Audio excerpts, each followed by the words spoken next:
Olá, meus amigos, que Deus abençoe a todos vocês. E a bênção que mais almejo, que mais quero para vocês, é a bênção do entendimento aberto. Porque se você não tiver o seu entendimento aberto, você pode conquistar todas as demais bênçãos de Deus: prosperidade, saúde, família, casamento. Você pode ser a pessoa de maior sucesso no mundo, mas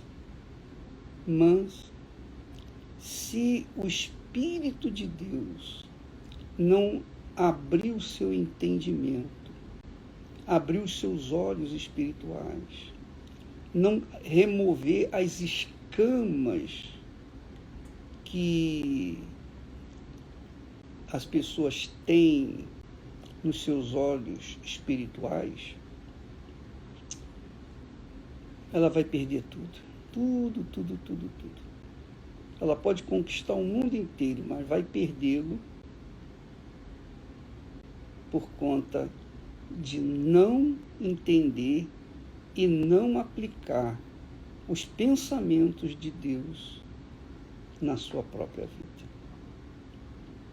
Isso é tão simples, mas tão profundo ao mesmo tempo, que quando a gente almeja que Deus venha abrir o entendimento das pessoas, muitas pessoas pensam que é o conhecimento, a inteligência humana, não tem nada a ver uma coisa com a outra. É a inteligência espiritual. São os olhos espirituais que enxergam o invisível, que entendem aquilo que é impossível para as pessoas entenderem. Então eu quero e peço a Deus, que eu mais peço, é que Ele venha abrir o entendimento de vocês. O apóstolo Paulo, dirigido pelo Espírito Santo, diz que o Deus desse século, o diabo, referindo-se ao diabo, cegou o entendimento das pessoas. A maioria da humanidade, das pessoas, a maioria tem o seu entendimento cegado. E só quando a pessoa compreende a palavra de Deus, quando Deus remove o espírito do engano, o espírito da cegueira espiritual, é que a pessoa diz: ah, meu Deus, quanto tempo eu perdi, quanto tempo eu joguei fora, longe de ti. Eu estava na igreja, conhecia a letra da palavra, mas não tive acesso ao espírito da palavra de Deus. Isso é muito importante. Aliás, por falar nisso, foi que que o rei Davi, na sua oração, seguindo aquele raciocínio que Davi reconhece o seu pecado e que ele disse: olha, eu pequei somente contra ti, Senhor. Porque ele considerava, e é a realidade, quando a gente comete um pecado, antes da gente cometer esse pecado com a pessoa, com o nosso semelhante ou contra nós mesmos, nós estamos cometendo pecado primeiramente com Deus, contra Deus. Então, em seguida, ele fala assim: eis que em iniquidade fui formado, e em pecado me concebeu a minha mãe. É claro que quando uma pessoa não tem olhos espirituais, quando os seus olhos estão cegados, pela ignorância espiritual, a ignorância espiritual. Essa pessoa, quando ouve falar disso, poxa, peraí, como que uma criança, um feto, se desenvolve no ventre materno já em iniquidade, com iniquidade, e em pecado foi concebido, se a criança nem foi gerada ainda. Você sabe por que eu estou rindo? Porque assim aconteceu na conversa de Jesus com Nicodemos. Jesus disse para Nicodemos: Nicodemos, se você não nascer de novo, você não pode nem ver o reino de Deus. E Nicodemos, então, e ele era um mestre, ele era um homem culto, digamos assim, um cientista religioso. Ele conhecia bem a lei, ele conhecia perfeitamente a lei, a palavra, não conhecia o Espírito, claro. Então, Nicodemos respondeu: Senhor, mas como? Como eu? Ele não disse eu, mas como um velho pode entrar no ventre materno e nascer novamente? Quer dizer, Jesus falou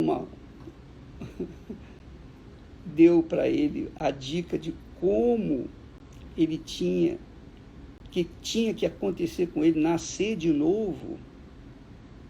Ele então interpretou que o novo nascimento, a pessoa tinha que voltar ao ventre materno e nascer outra vez. Ora, aqui nesse texto de Davi, nessa oração, ele diz assim: eis que em iniquidade fui formado. Quer dizer, a formação dele, o corpo dele, o ser dele, a alma dele, foi formada em iniquidade. Obviamente, ele estava se referindo à geração dele. Ele foi gerado em iniquidade. Não que os pais dele estavam vivendo em pecado. Eles eram casados, muito bem casados, honravam o casamento. A instituição mais sagrada que existe na face da terra é o casamento do homem com a mulher. Então, eles viviam dentro de um padrão ético, espiritual, que agradava a Deus. Jessé e sua mulher. Mas, por conta da natureza adâmica, quer dizer, a natureza de Adão e Eva, porque Adão e Eva eram puros, eles eram perfeitos. Eles foram criados com perfeição. Só que eles, por livre e espontânea vontade, resolveram corromper a pureza deles, corromper a natureza deles e, obviamente, gerar o pecado. Então, Adão e Eva não foram os pais apenas da humanidade, os pais dos seres humanos, mas eles foram os pais do pecado. Ora, Davi estava falando exatamente isso. Eu nasci em pecado. Minha mãe me concebeu em pecado. Então, quando a natureza é adâmica, a natureza é pecaminosa. A criança que vai nascer, as crianças que estão sendo geradas nesse momento, já são geradas no pecado. Não significa dizer necessariamente que os pais tivessem pecado, mas a natureza dos pais é pecaminosa. Então vai gerar pecado. Pecado gera pecado.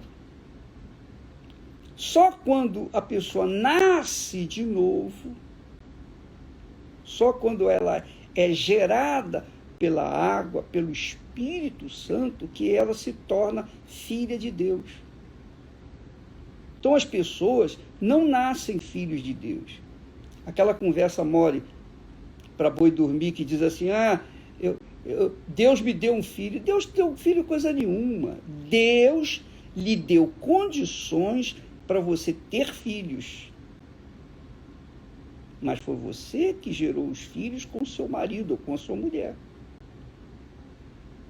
E é simples entender isso, se você não aceita essa ideia. A minha mãe teve, digamos, dos 33 filhos, sobraram 7. Dos 7 filhos, eu sou exatamente o do meio. Acima de mim tinha 3 e abaixo mais 3. Ora, o único que nasceu com defeitos fui eu. Eu nasci deformado. Por que eu nasci deformado? Se Deus fez os outros perfeitos, por que ele me fez deformado? Eu pergunto a você. Deus errou a medida? Deus falha? Deus erra? Deus faz alguma coisa imperfeita? Não. É claro que não. Isso não é nem inteligente pensar assim. Então, não foi Deus quem me formou. Não foi Deus quem me fez. Ele deu condições para os meus pais me gerarem. E eu fui gerado com deformidade. Como muitas pessoas são geradas com deformidades. Mas são geradas por conta de seus pais, seus avós, seus antepassados, que tiveram também problemas. Então, eu não conheci meus avós paternos, mas, segundo eu soube, a minha avó tinha um defeito físico. Então, eu fui, quer dizer, o DNA dela veio influenciar o meu, e eu nasci com deformação. Então, Deus não faz ninguém. Quando Deus faz nascer uma pessoa, ele faz nascer com a anuência da pessoa. Ele não gera filhos desde do ventre materno, não. Os filhos dele nascem depois que a criança entra na idade, a idade da razão, que ela sabe o que quer, sabe diferenciar o bem do mal. Então, essa criança, quando ela, na idade correta dela, que ela tem essa consciência do que é certo, do que é errado, do que é justo e injusto, e ela decide entregar sua vida para Jesus, então ela é salva. Mas eu quero deixar bem claro que as crianças, todas as crianças, até a idade da razão, são puras, são perfeitas diante de Deus. Não nasceram de Deus, nasceram de seus pais, mas por conta da inocência, essas crianças, se morrerem crianças, elas vão direto para o céu.